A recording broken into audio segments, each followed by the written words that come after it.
할렐루야. 예, 오늘도 우리 천우교회 공동체로 하나님의 부르심을 받아 모이신 우리 한 분 한 분 우리 주님의 이름으로 축복합니다. 네, 이 시간 옆에 계신 분에게 이렇게 한번 인사하겠습니다. 당신은 우리입니다. 우리는 천우교회입니다. 하나님이 우리를 도와주십니다. 아멘. 오늘은 충성전도회의 헌신 예배로 우리 주 앞에 예배합니다. 충성전도회 헌신 예배지만 우리 모든 우리 전도회 회원들이 또 모든 성도들이 주 앞에 하나님 앞에 헌신을 다짐하는 귀한 시간이 되기를 소망합니다. 네. 저는 주중에 이제 한 주간 동안 아파가지고 잘 누워 있었습니다. 누워 있어가지고 한 이제 석 달, 넉 달 못 잔 거를 한 번에 몰아서 다 잠을 잤는데요. 푹 잘 잤는데 제가 잠을 자도 그냥 교회는 똑같이 돌아가더라고요. 예, 그래서 앞으로도 잠을 좀 많이 자야 될 것 같습니다. 네, 여러분 그렇게 될 것 같고요. 잠을 자는 동안 느꼈는데 제가 이제 2025년도 시작하면서 우리가 우로나 좌로나 치우치지 않고 말씀을 따라가자고 다짐을 했는데 귀에 이 전정기관에 문제가 생기니까 좌우가 없더라고요. 팽팽 돌아가지고 이게 그냥 계속 돕니다. 계속 돌아가지고 우쪽으로 보면 브레이크 없이 끝없이 우쪽으로 가는 듯이 이제 느껴져서 마치 유체 이탈한 것처럼 쭉 밀려가더라고요. 야, 그래서 이제 좌우를 분별하고 균형을 잡는 것이 너무 중요하다라는 것을 다시 한번 깨닫게 되었습니다. 우리가 하나님 말씀이 좌우를 우리 삶의 중심을 확 이제 잡아주지 않으면 우리 삶이 엉망이 되겠구나라는 것을 더 깊이 깨닫게 되었습니다. 우리 충성전도회 헌신 예배인데요. 우리 충성전도회 멤버들이 앞에서 오늘 같이 이제 특송을 하였는데 특징이 무엇입니까?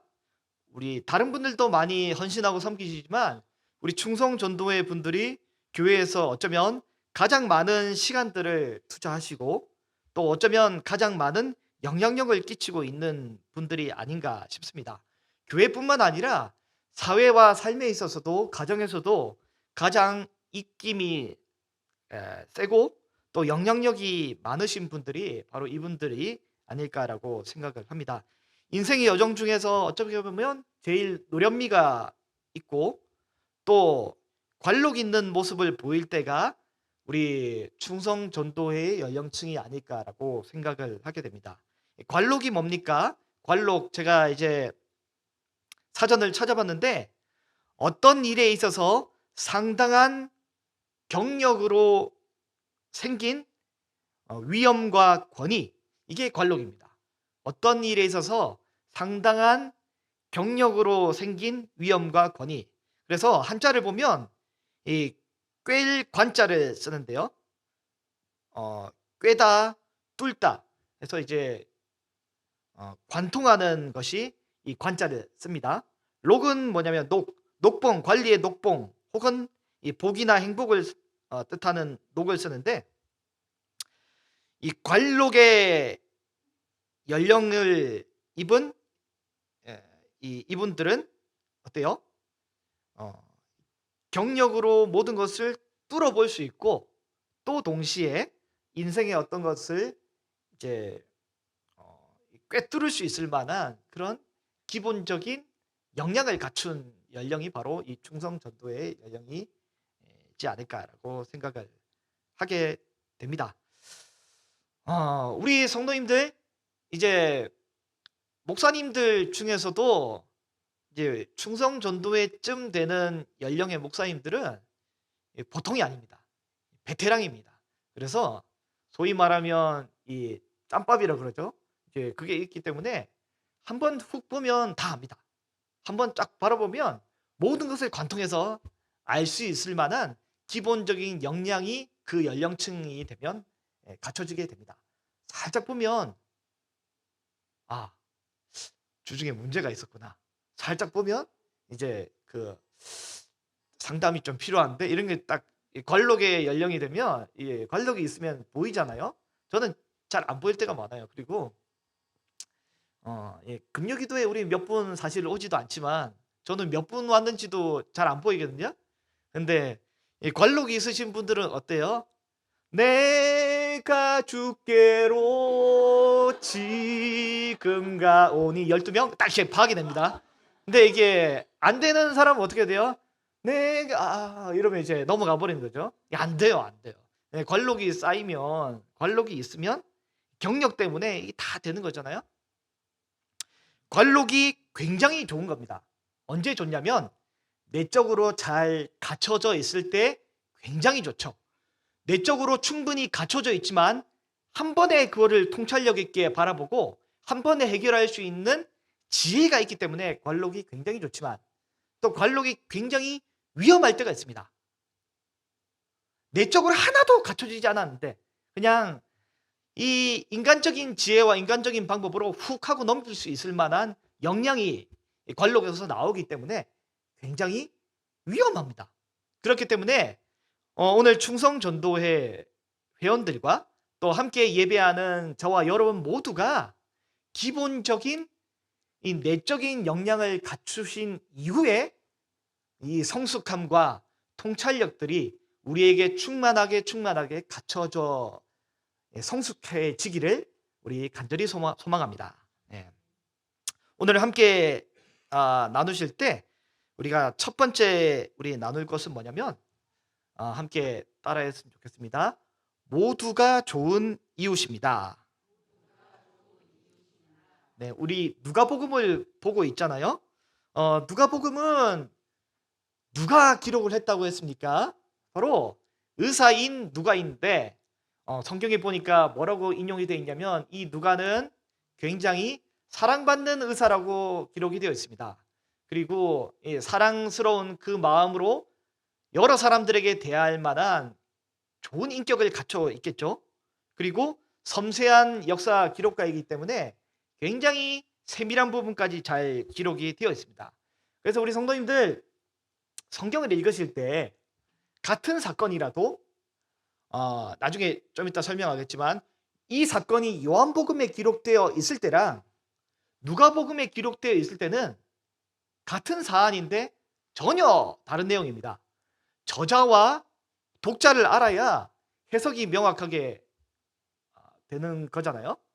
이제 한 집에 태어났을지라도 예를 들어서 제가 이제 15년 전에 여기서 사역하다가 이제 여기서 이제 다시 부름받아서 담임으로 왔잖아요. 근데 15년 만에 이제 12년 만에 다시 와가지고 제가 이제 한 집의 사람이지만 찬종에게 예를 들어서 찬종아 12년 내내 네가 보고 싶었다라고 하면 충분히 이해가 되잖아요. 근데 같은 집 사람인데 주은이에게 주은아 12년 내내 내가 너를 보고 싶었다라고 하면 어떻게 돼요?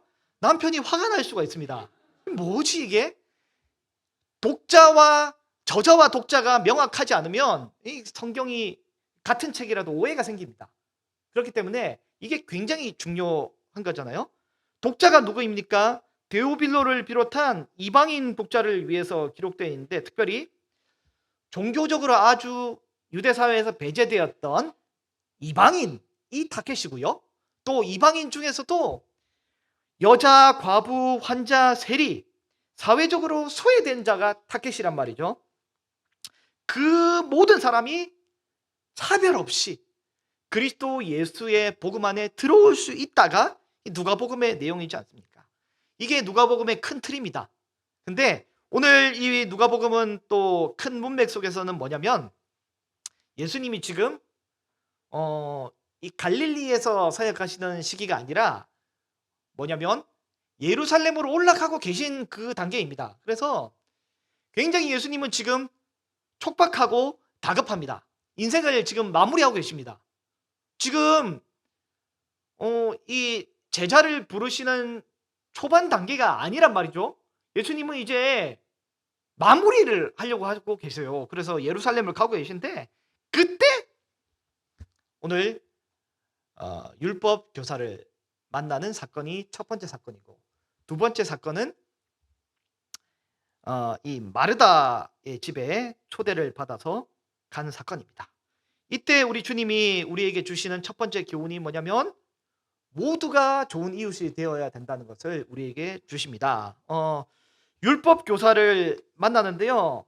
율법 교사는 어떻게 합니까? 오늘 본문 이 25절을 보면 예수님을 시험하려고 접근하고 있습니다. 예수님을 시험하려고 접근하고 있습니다.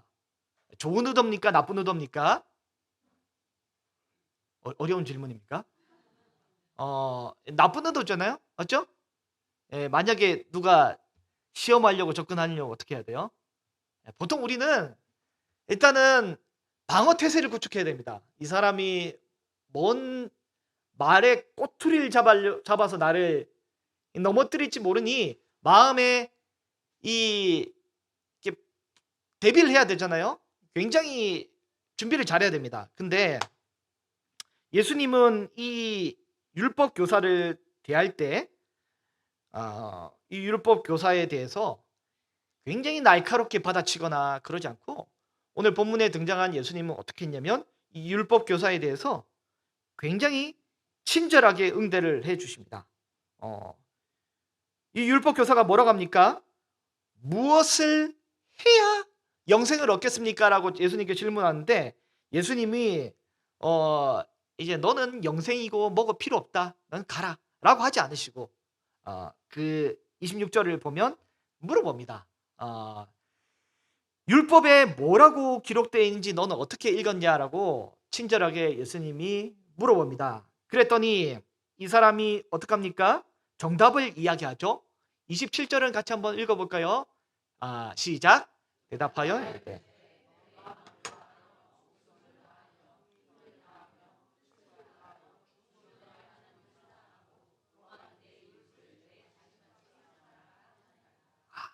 정답을 이야기합니다.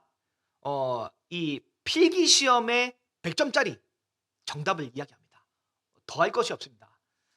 이 모든 구약을 총 집대성한 두 가지 계명을 굉장히 지혜롭게 이야기를 합니다. 예수님이 이에 대해서 이 틀렸다라고 얘기하지 않아요. 그 다음 구절을 봐도 29절을 봐도 예수님이 옳다라고 이야기를 합니다. 근데 이제 예수님이 이 이제 28절에도 보면 옳도다. 그러면 이를 행하라. 그리하면 살리라라고 주님 말씀하시죠. 이 사람에 대해서 예수님이 틀렸다라고 하지 않아요. 이 사람에 대해서 옳다라고 인정해 줍니다. 상대가 아무리 나에게 시험을 하고 공격을 할지라도 예수님은 옳다라고 인정을 해 주셨습니다. 그런 다음에 예수님이 다음 질문을 던지시죠. 이를 행하라 그리하면 살리라라고 필기 100점짜리에게 이제 실기 시험을 주는 거죠. 근데 이 율법 교사는 그 실기 시험에 응시하지 않고 그냥 되돌아가는 이 비참한 모습을 보이게 됩니다. 예수님은 어떻습니까? 이 율법 교사를 대할 때 율법 교사가 예수님에 대해서 긍정적인 마음과 또 호의적인 마음이 아님을 아시고도 율법 교사에 대해서 이웃의 범주에서 제하여 버리지 않으셨습니다. 율법 교사를 그래도 예수님은 상세하게 친절하게 대하면서 이 율법 교사에게 여러 가지 교훈들을 주시고자 친절하게 설명을 해주잖아요. 예. 우리에게 이런 이 친절함과 또 이웃에 대해서 제하여 버리지 않는 이런 마음이 있어야 될 줄로 믿습니다.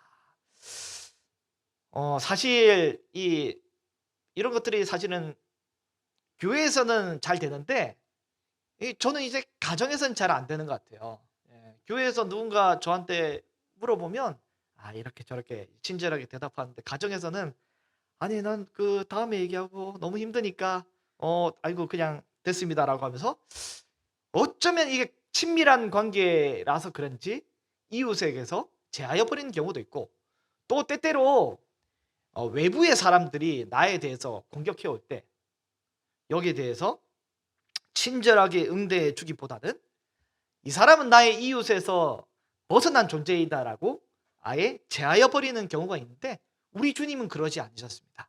그래서 우리 주님이 율법 교사에 대해서도 훌륭한 대답을 해주시며 이웃이 되셨는데, 그런 은혜가 우리에게 있어야 될 줄로 믿습니다. 예수님은 또 마르다를 어떻게 대하셨습니까? 예수님은 원래부터 마르다와 극히 친한 친분을 가지고 계셨습니다. 원래 마르다와 엄청 친했습니다. 요한복음에 보면 마르다와 이 마리아 그리고 나사로를 사랑했다라고 기록이 되어 있습니다. 그렇기 때문에 어쩌면 더 가까운 이 친분으로 대할 수 있을지 몰랐으나, 그러나 마르다를 대할 때도 오늘 본문에 어떡합니까?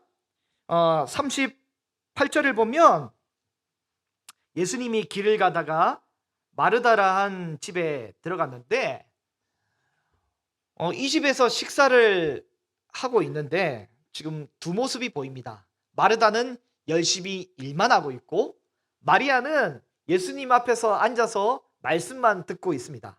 근데 마르다가 화가 났죠. 화가 났어요.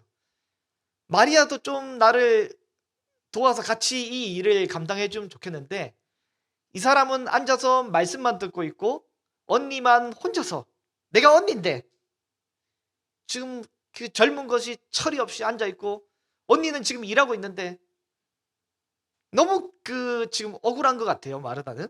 그래서 예수님께 마리아에게 좀 도와달라고 얘기를 하지만 예수님은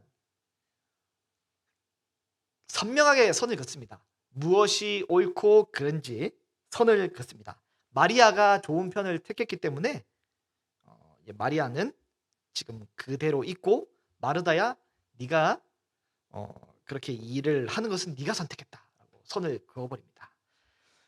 아무리 친밀한 관계에 있을지라도 마르다는 예수님 앞에 선 그임을 당했습니다. 예수님은 율법 교사도 이웃으로 받으셨고 마르다도 이웃으로 받으셨습니다. 우리 선배 목사님들의 원칙이 있습니다. 성도를 대하는 원칙이 뭐냐면 이 불가근 불가원에서 이제 일종의 컴퍼스죠. 컴퍼스에서 너무 가깝지도 않고 너무 멀지도 않도록 적당한 이 관계를 유지하게끔 하는 그 원칙이 바로 선배 목사님들의 원칙이었는데요. 저는 이 깊이 존중하고 또 따르기를 원하지만 좀 다른 관점이 있는데, 그 컴퍼스가 너무 넓은 것 같아요. 그래서 너무 넓게 이렇게 잡으시는 것 같은데, 성도를 이제 너무 가까이도 대하지 말고 너무 멀리도 대하지 말라는 것이 목사님들의 원칙이었는데, 저는 이 컴퍼스를 좀 좁혀서 이렇게 이제 대하면 참 좋지 않을까라고 이 견해를 가지고 있습니다. 예수님은 어떻게 하셨어요? 모두를 할 수 있으면 모든 사람과 화평하기를 원하셨고, 율법 교사도 가까이 하셨습니다. 또 마르다도 지나치게 가까이 하지 않으시고 그럼에도 가까이 대하셨습니다. 오늘 함께 예배하는 우리 충성전도회와 모든 성도님들은 예수님의 이 원칙을 우리가 가지시기를 바랍니다. 우리에게 있어서 이웃이 되지 않을 만한 사람은 없습니다. 이웃이 되지 않을 만한 사람은 없습니다. 누구도 우리에게 이웃이 되어야 합니다. 특별히 교회 공동체를 살펴보아서 우리 몇 명 되지도 않는데 아직까지 내면의 깊은 얘기를 한 번도 저 사람과 안 했다라는 것은 내가 이미 저 사람과 나는 이웃이 아니라고 설정을 해둔 것입니다. 여러분 그러지 않으시기 바랍니다. 모든 사람과 할 수 있거든 최선을 다해 서로 화평을 도모하시는 우리 충성전도회와 또 모든 성도님들이 되시기를 바랍니다. 두 번째인데요, 우리 주님이 우리에게 주시는 두 번째는 뭐냐면 일이나 원칙보다 사람입니다. 다시 하겠습니다. 일이나 원칙보다 사람이 더 중요합니다. 일 때문에 사람을 잃지 않으시길 바랍니다. 원칙 때문에 사람을 잃지 않으시기를 바랍니다. 율법 교사는 어떻게 했습니까? 율법 교사는 예수님께 와서 무엇을 해야 영생을 얻습니까? 라고 물어보며 이 사람의 머릿속에는 뭐가 있냐면 뭔가를 했기 때문에 뭔가를 해서 구원을 얻는다라는 믿음, 무언가를 했기 때문에 스스로 옳다고 여기는 그런 착각이 그에게 있었습니다. 그러나 우리 주님이 뭐라고 하시냐면 너의 생각은 틀렸다라고 알려주시기 위한 반대의 예시로 선한 사마리아인을 보여주고 계십니다. 오늘 본문 30절을 보면 이렇게 기록이 되어 있습니다. 어떤 사람이 예루살렘에서 여리고로 내려가다가 강도를 만났다라고 이야기를 하고 있습니다. 이 사람은 어떻게 되었냐면 옷도 벗겨졌고 거의 죽은 상태로 버려짐을 당했습니다. 이 사람이 예루살렘에서 여리고로 내려갔습니다. 그러면 상식적으로 이 사람은 유대인일까요? 사마리아인일까요? 이 사람은 아마도 유대인일 것입니다. 유대인일 것입니다. 다른 곳에서 사마리아로 간 게 아니라 예루살렘에서 여리고를 내려갔다는 것은 아마도 유대인일 것입니다. 그런데 유대인인 그가 거의 죽은 상태로 있습니다. 유대 율법에는 사람이 죽으면 시체는 부정합니다. 만질 수 없습니다. 또한 사람이 이 피를 흘리거나 또 몸에 유출이 있으면 생명이 소실되어 가고 있기 때문에 이는 곧 부정한 사람입니다. 그렇기 때문에 부정한 것을 접한 사람도 부정해집니다. 이 사람이 거의 죽은 채로 누워 있는 상황에 31절을 보면 누가 그 옆을 지나가냐면 한 제사장이 지나갑니다. 오늘날로 따지면 목회자 같은 분이 지나가는 것이죠. 그런데 이 제사장이 보고 도와줍니까? 안 도와줍니까? 안 도와주고 그냥 지나가게 됩니다. 왜 그렇습니까? 제사장의 주 목표는 뭐냐면 여호와께 성결입니다. 제사장의 목표는 성결입니다. 근데 제사장이 시체를 접하거나 부정한 것을 접해서 더럽혀지면 종교 법칙에서 위배되기 때문에 이 사람은 그냥 보고 지나가게 됩니다. 32절을 봐도 누가 나오냐면 레위인도 나옵니다. 레위인도 제사장 못지않게 본인을 거룩하게 유지해야 될 사명이 있기 때문에 이 사람도 종교적인 명분을 따라서 그냥 지나가게 됩니다. 그런데 33절을 보면 누가 나오냐면 어떤 사마리아 사람이 나옵니다. 사마리아 사람은 유대인이 보기에는 원래부터 부정한 사람인데 그 사람이 지나가다가 그를 보고 어떻게 여깁니까? 불쌍히 여깁니다. 불쌍히 여깁니다. 이 사람을 보고 불쌍히 여기는 것은 굉장히 사람다운 태도이죠. 그러나 하나님을 사랑한다고 하나님을 섬긴다고 이야기를 하지만 사람을 보고 불쌍히 여기지 못하고 원리와 원칙, 그 업무와 일 때문에 그 죽은 사람을 그냥 내버려 두는 것은 하나님을 사랑하는 태도가 아닌 것입니다.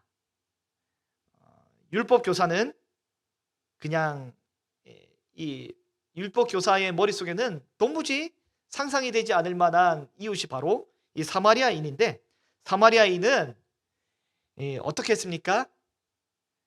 자기를 지나가는 그 누구일지라도 그 사람에게 긍휼을 베풀고 자비를 베풀어서 그 사람의 이웃이 되어 주었습니다. 그래서 예수님이 뭐라고 하십니까?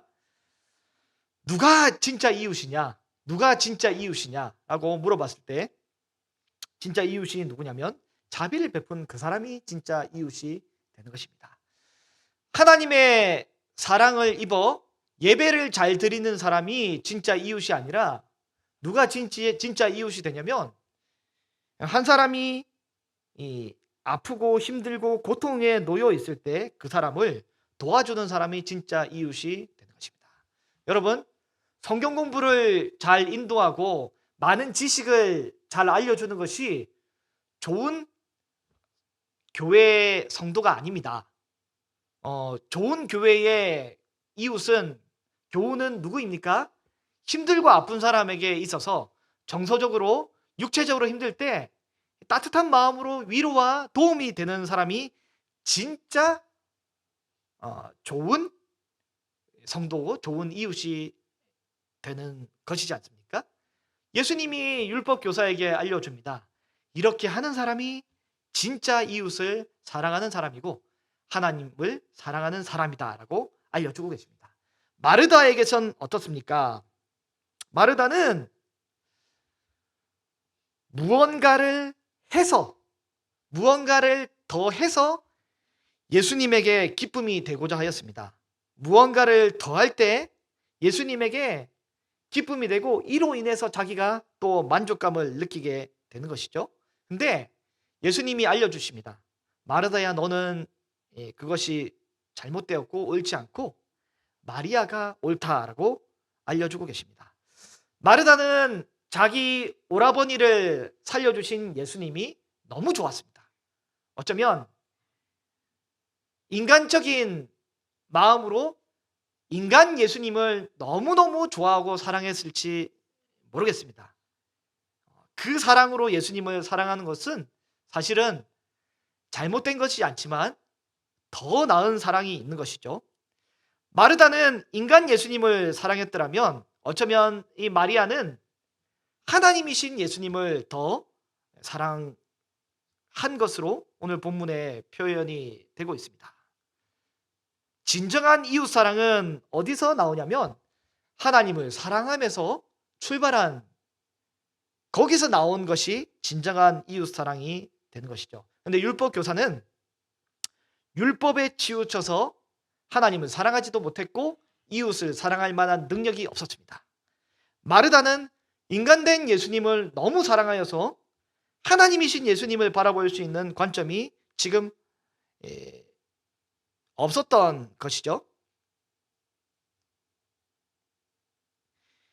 요한복음 12장에 보면 같은 사건이 나옵니다. 병행구절 같은 사건이 보면 요한복음 12장에 보면 이 사건에 대해서 어떻게 표현하냐면 요한복음 12장에는 이 집이 나사로의 집으로 나옵니다. 오늘 본문에는 마르다의 집으로 나오거든요. 같이 살았으니까 누구 집이든 뭔 관계가 있겠어요. 그러나 관점이, 이 중요점, 방점이 다른 거죠.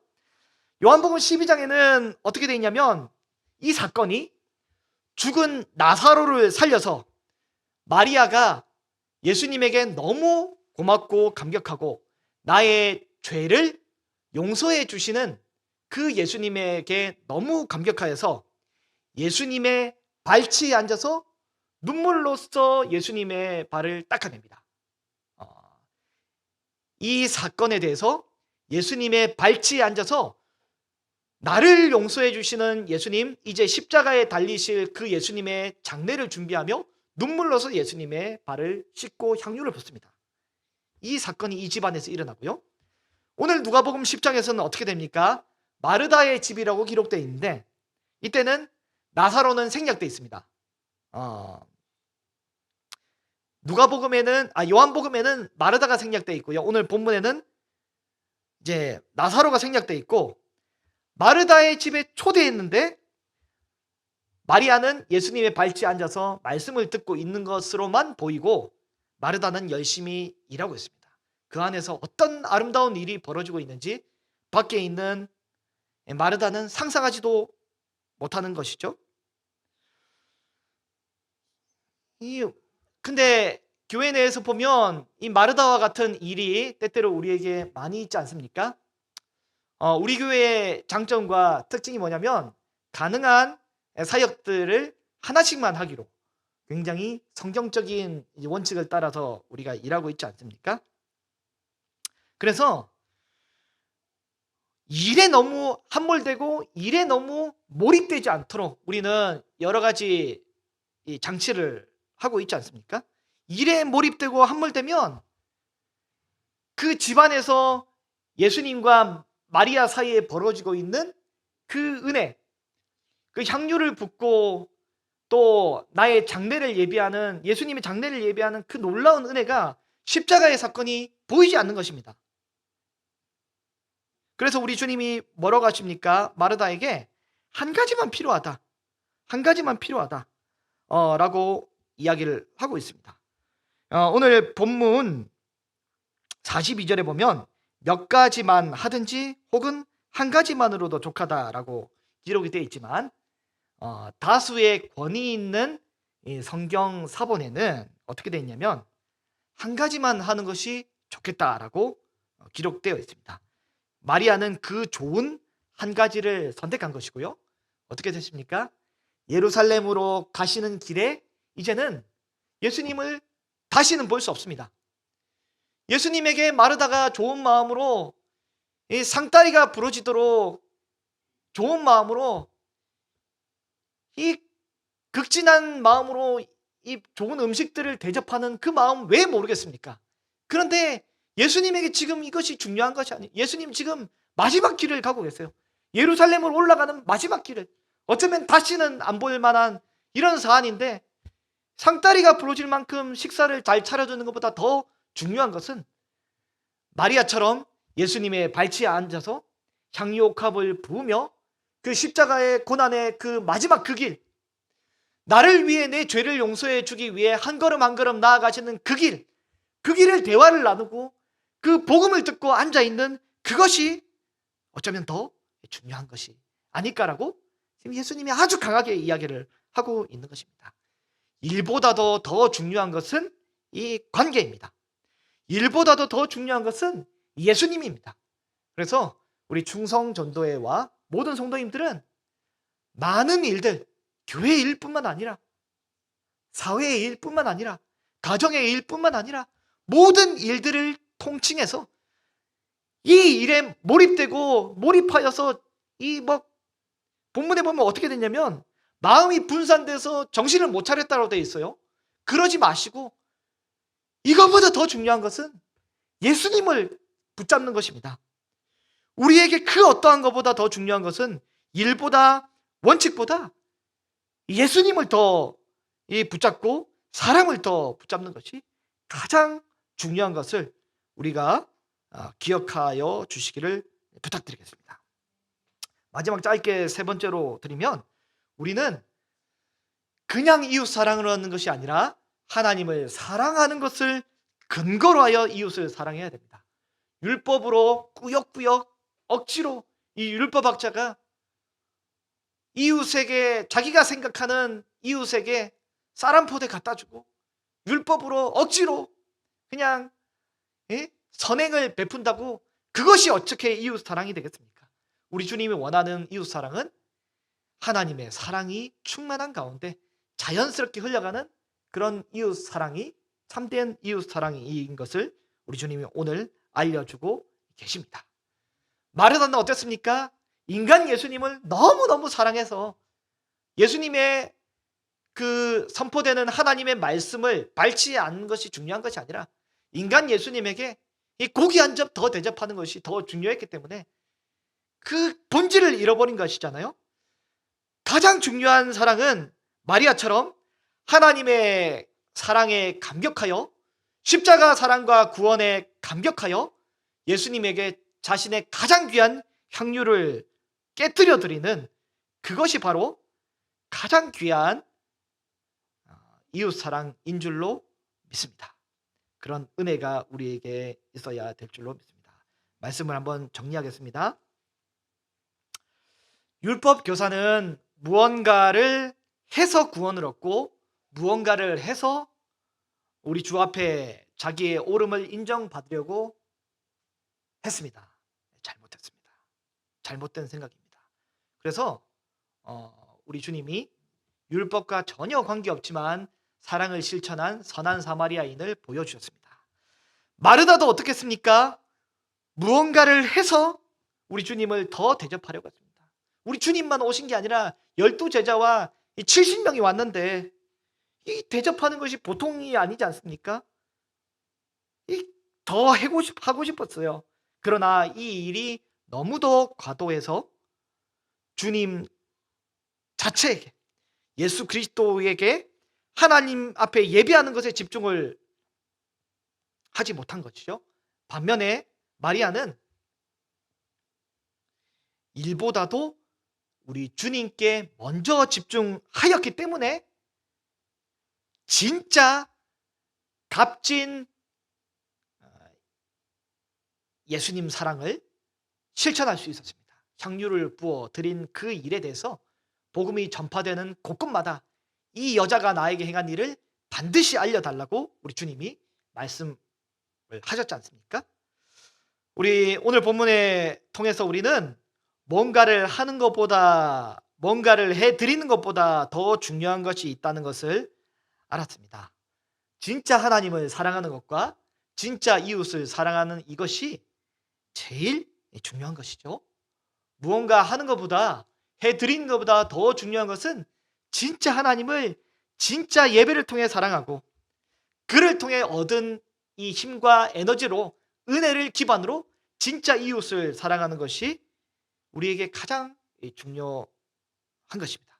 이 실천을 우리에게 할 수 있는 그런 용기가, 그런 믿음이 우리에게 있기를 바랍니다. 우리 교회에서 예수님처럼 우리가 사람을 좀 잘 대했으면 좋겠습니다. 이 율법 교사처럼 얄미운 사람이 있을지라도 배척하지 마세요. 딱 봐도, 누가 봐도 이 얄밉고 이 꼬락서니가 마음에 안 들어서 2명, 3명 모여서 씹어대고 이 막 뒷담화를 해도 모든 사람이 공감할 만한 그런 사람일지라도 어떻게 해야 돼요? 예수님이 율법 교사를 대한 것처럼 배척하지 마시고 더 사랑을 해야 돼요. 더 적극적으로 의지를 다해 사랑을 해야 돼요. 마르다처럼, 예수님이 마르다를 대한 것처럼 너무 사랑스럽죠. 너무 잘해주잖아요. 마르다가 가는 곳곳마다 예수님에게 그렇게 잘할 수가 없어요. 그렇게 잘할 수가 없어요. 그래도 적당하게 이제 노력을 해서, 더 사랑하지 않으려는 노력을 해서 선을 그으려는 그런 자세가 우리에게 있어야 합니다. 사랑스러운 사람은 가만히 있어도 사랑스럽습니다. 그러니까 노력을 좀 덜 하는 거죠. 그러나 율법 교사처럼 노력을 해야 사랑스러운 사람은 더 노력을 하는 그런 데가 우리에게 있어야 합니다. 가정에서도 어떡합니까? 원칙보다 더 중요한 것은 사랑입니다. 원칙보다 더 중요한 것은 사랑입니다. 자녀든 가족 구성원이 원칙을 혹 어길지라도 더 사랑해 주기를 부탁드리겠습니다.